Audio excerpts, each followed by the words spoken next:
Fala aí pessoal, tudo bem? Novamente aqui pela Igreja Sem Política e hoje para me manifestar novamente sobre um novo tema que foi sugestionado aí pelos nossos irmãos, né, em Cristo, que fazem parte do movimento.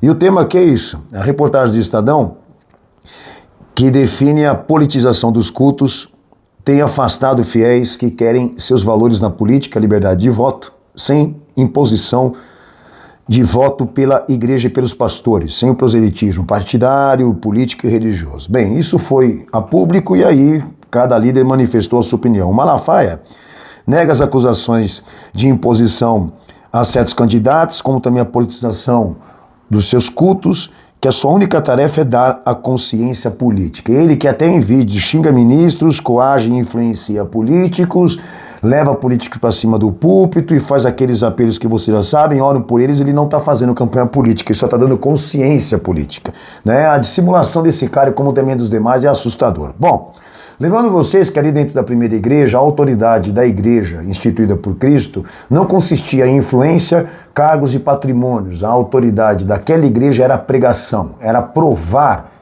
isso. Assim disse Jesus, assim fez o Senhor. Coisa que esses caras não conseguem fazer em nada do que eles são ministerialmente. E lembra que a minha iniciativa aqui de julgamento se deve ao fato de que todos nós estamos debaixo da mesma prerrogativa, Cristo. Então isso tem que ser julgado. Bom, Malafaia, nega as acusações.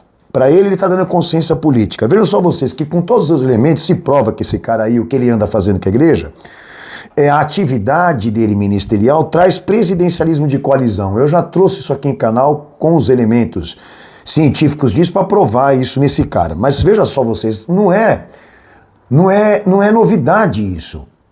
Que toda a campanha que ele faz para um partido e para um candidato, que tenha troca-troca de favores políticos, que ele receba algo em troca em torno disso. Eu já falei aqui de perdões fiscais, de coisas que a igreja recebe. Ele fez isso na esquerda e está recebendo da direita. Não se trata de Deus, se trata do que ele vai ganhar. E ele não tem esse toma lá da cá. Ele não exerce esse toma lá da cá que a política faz. Bem, vejam só vocês. A questão do proselitismo político-religioso. Não há uma tentativa da parte dele. Segundo ele nega as acusações de que ele esteja impondo esse partido agora da direita para a igreja pelas razões de valores morais. Esse cara usa o slogan do candidato da direita e do partido da direita, Bolsonaro. A questão do Deus, pátria e família. Ele sugere, ele prega a campanha de um católico político. Aqui, que está em Juízes capítulo 10, versículo 13. Eu estou lendo a Bíblia, hein? E depois dele se levantou Jair, gileadita, e julgou Israel 22 anos. Declaramos tempo de paz, prosperidade e bênção sobre a nação brasileira. Esse cara vai dizer para mim que ele não está coagindo a igreja dele e os demais evangélicos a serem desse partido por questões de valores materialistas e também moralistas. Vejam só vocês. A questão também de convencer os seus fiéis a uma época lá atrás, bem lá atrás, a ser da esquerda, lembra? A ser de Lula, e toda a igreja foi com ele para a esquerda com as mesmas razões. Agora trabalha pela direita, o conflito da igreja, de saber se ela fica na esquerda ou se ela fica na direita. Ele obviamente que vai dividir a igreja em várias partes, por se tratar exatamente do quê? De escolha política, e pelas mesmas razões e estratégias. Senhor, eu quero abençoar a vida do senador Lindenberg e a sua família. Tu conheces seu coração, tu conheces todas as coisas e a tua. Que ele possa estar no lugar que tu queres que ele esteja. E que ele seja bênção para o povo, que ele seja bênção para a nação. Porque a tua palavra diz que quando o justo governa, o povo se alegra. Mas quando o ímpio governa, o povo sofre.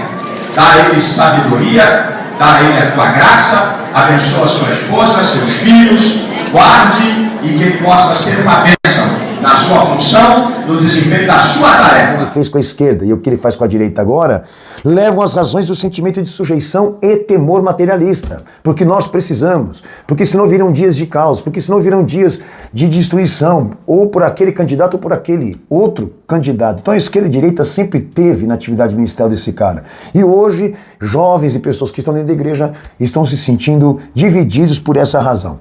Pela razão, né, dos debates políticos. Uma hora pregam a unidade em Cristo, mas outra hora se dividem por questões ideológicas e políticas. E a sociedade, como também, obviamente, o jornalismo, tem toda a matéria que precisam desse cara e dos demais. Agora vejam só vocês para encerrar aqui.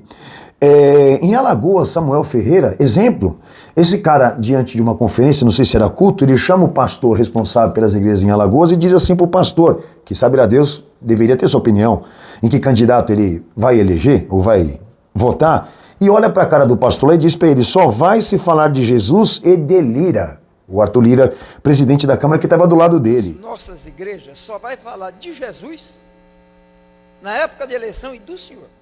Então eles fazem isso a público, eles coagem, eles vão trabalhando essa programação política na cabeça das pessoas, e aí o Estadão, obviamente, achou por bem expor isso publicamente, porque vive de matéria e de escândalos, como todo jornalismo, para colocar a falácia desses caras aí. E eu achei importante trazer isso à tona e ao conhecimento de vocês, esse trabalho de julgamento de padrões, porque é o ofício e o objetivo desse movimento existir. A gente segue aí, infelizmente, com toda essa tristeza no coração de ver a igreja sendo martirizada, destruída por causa dessa obstinação e deste poder.